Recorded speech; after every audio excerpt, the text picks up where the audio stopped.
Hi there everybody, I'm Alexander Shelley, Music Director of Canada's National Arts Centre Orchestra, and this is the second in a series of videos about the techniques of conducting, and it's the first of the videos where I'm going to talk about our foundation, our basis, which is the right hand. The technique of this hand gives the tempo, it gives entries, it gives phrasing, it gives dynamic, and we're going to start off looking at how it all breaks down, the very foundations of right hand stick technique. First of all, we're going to have a conversation about this here, which is a baton. Those of you who saw the first video will remember me talking about a poor man called Jean-Baptiste Lully, who was one of the first conductors when they used to use staves. He stabbed himself in the foot with a big staff, and it became gangrenous and he died. That evolved into this, which is far less dangerous, although one still needs to be careful with it. But it's often a question that I get asked as a conductor, and most conductors get asked, what is the point of the baton? Well, first, I would like to say this. There are many, many fine conductors who work without a baton, using solely their hands. And there are many techniques that can be developed that make the hands a very useful tool. And indeed, many of the most fundamental parts of conducting technique can work either with a hand or with a baton. When we use the baton, however, which is what I'll be doing throughout all of these videos, we need to understand that on the one hand, it's an extension of the gestures that we make with our arm, and is also a tool in itself that we can use from the fingers to be expressive.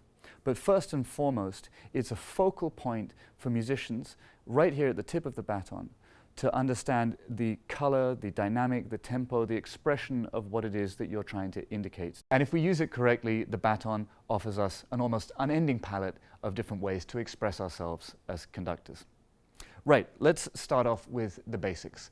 As a conductor, it's important to be poised simply, have a straight posture and a neutral posture when you're standing on the podium or on the floor in front of an orchestra. Keep your shoulders relaxed. Make sure that you feel centered and balanced so that if you move your upper body, you're not going to fall over. Sounds simple, but it's an important place to start. Now I'd like you to imagine that you have two boxes in front of you. There's a line, an axis down the middle of your body, and to the left-hand side here, there's a box. To the right-hand side here, there's another box. Now, very simply, we're going to divide in the next few videos this box into everything you do with your right hand, and this box into everything you do with your left hand. And for the first few videos, we're going to exclude the left hand. This is a very important tool for a conductor, but we need to start with the most important tool here in the right hand. So for the rest of this video, we're going to be using this space here. When you take a baton, imagine putting your arm out like a ballet dancer. So we have three key points. You have the shoulder, you have the elbow, and you have the wrist. For the moment in our work, I'm going to ask you to imagine putting a coin on the piece of flesh between your first finger and your thumb. And imagine that that coin can be balanced. You take the baton and you put it in between your first and second fingers, so ultimately you're creating a curve from the shoulder round through to the tip of the baton. That will be a neutral position for us. Now, for many of you that may feel slightly uncomfortable to start with. Find a position in your hand, forgetting about the shoulder and the elbow for a moment, find a position in your hand where the cork or the wood rests comfortably between your fingers. And also recognize that, as with many things in life, to begin with it may feel slightly strange, but practice will make it feel more comfortable. Also, throughout the videos, I'm going to talk to you about how we may vary this and allow a beat to become more personal, also to your own physiology. Everybody is built differently, everybody will find certain things more comfortable. But for the purposes of this video, I'm going to keep it simple and talk about this basic technique. So, we have the arc here. There's three moving points, as I mentioned. We have the shoulder, which allows us to do this, which allows us to move out to the side, to the left, and to the right. We have the elbow, which will allow us to do this, and we have the wrist, which will allow us to do this. And again, over the course of the videos, I'm going to talk to you about how to indicate various elements to an orchestra using each of these devices. For today, we're just going to talk about the shoulder, and I'm going to show you some exercises that you can do to practice the very foundations of all technique. We're going to start with the idea of beating a simple 1. Within your box on the right-hand side of your body, I'd like you to imagine two planes, a plane here and a plane up here. Our aim in a beat of 1 is that we will go from the bottom plane to the top plane and back down again, smoothly, evenly, so that if you are subdividing the motion in your mind, it would be completely even at all points. I'll talk more about what I mean about that in a moment. But for the moment, we have a plane here, and we have a plane here. When we beat 1, we move in a straight line between the bottom plane to the top plane and back down again. And for the moment, this movement should please come from your shoulder. 1, 1, 1. I'm just hinging from the shoulder. I'm trying to keep the position of the arm stable. I'm not using my elbow. I'm not using my wrist. That would look like this. You start to lose a little bit of the control. When I talked about subdivisions a moment ago, what I meant was if you take a beat of 1, 1, and you imagine eighth notes, you could say 1 and 1 and 1 and. If you imagine sixteenths, 1, 2, 3, 4, 1, 2, 3, 4, 1, 2, 3, 4. So if you're subdividing in eighths, the half of the beat, so the first eighth note, would be at the top plane, and then the second eighth, so the end of the beat, would be the bottom plane. 1 and 1. But you won't stop. 1 and 1 and. If you're subdividing in sixteenths, the first sixteenth will be in the middle of that movement, the second sixteenth is at the top, the third is in the middle, and the final 16th is at the bottom again. 1 and 2 and 1 and 2 and 1 and 2 and so on and so forth.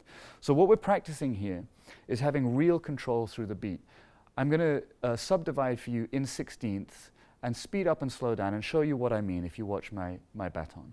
1 and 2 and 1 and 2 and 1 and 2 and 1 and 2 and 1 and 2 and 1 and 2. So you see, as I slow down the sixteenths, the movement slows down in exactly the same relationship. So whether fast or slow, out of the corner of an eye for a musician in the orchestra, they can tell exactly where I am in the beat. Now, one of the ways that we achieve that is by having clear planes in our mind. Bottom plane, top plane, bottom plane, top plane, bottom plane, top plane.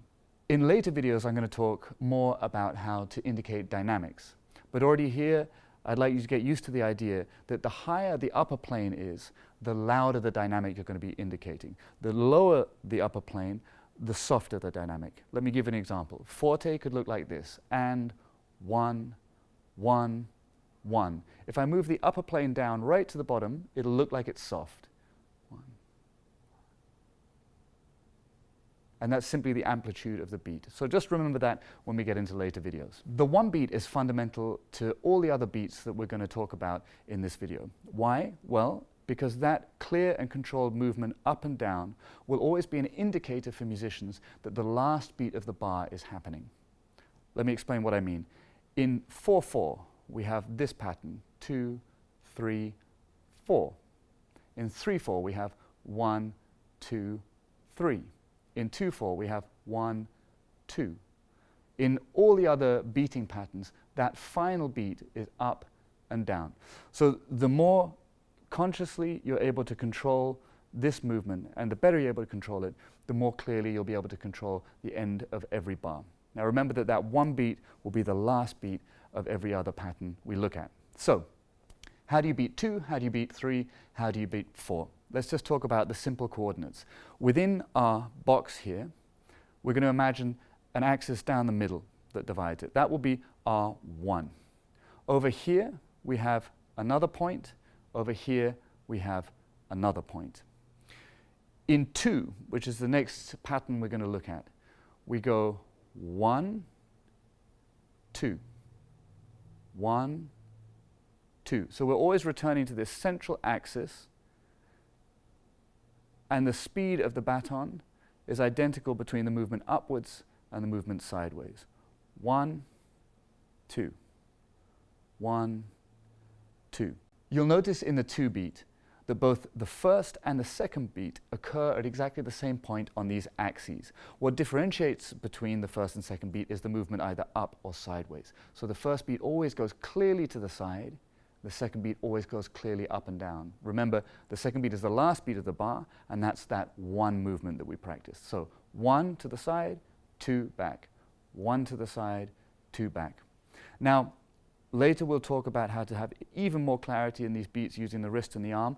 I just point out to you now that even though this is the basis of the movement, when it comes to needing to be extra clear about what's happening, perhaps for musicians who are sitting in this plane here, you can drop the baton and lift from that point. If that's the notional axis point, you can do a little U underneath to go up to this point on 2.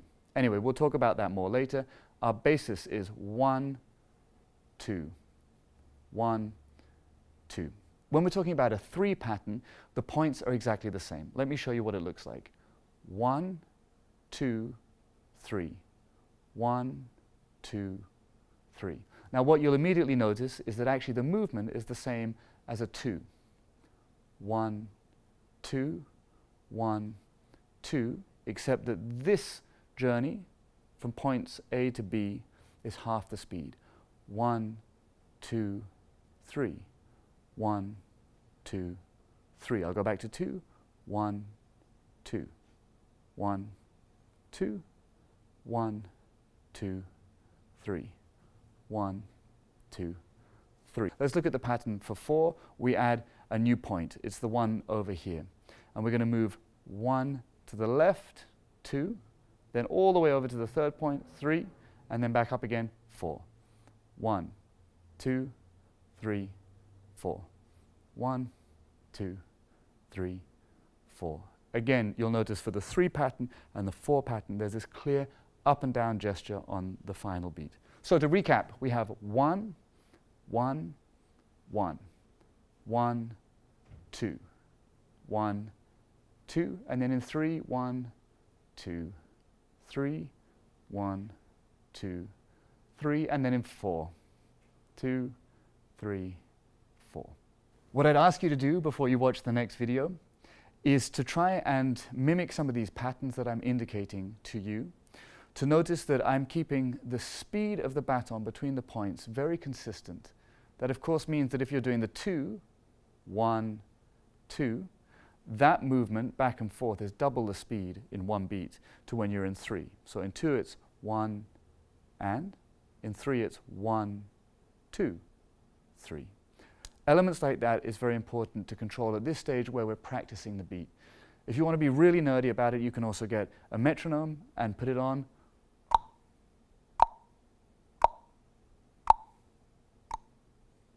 And place the beat with the metronome. Another thing that you can do, which is a very useful exercise, is to have a tabletop near you and to go down to the tabletop with the stick and to really practice feeling smoothly across the tabletop this motion. 2, 3, up. 1, 2, 3, 4.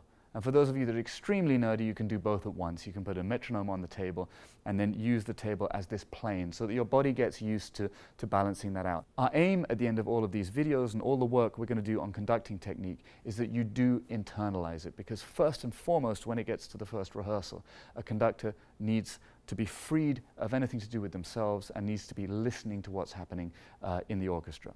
So anyway, I hope you have fun practicing these basics of the right hand stick technique, and in the next video we'll talk about the next steps.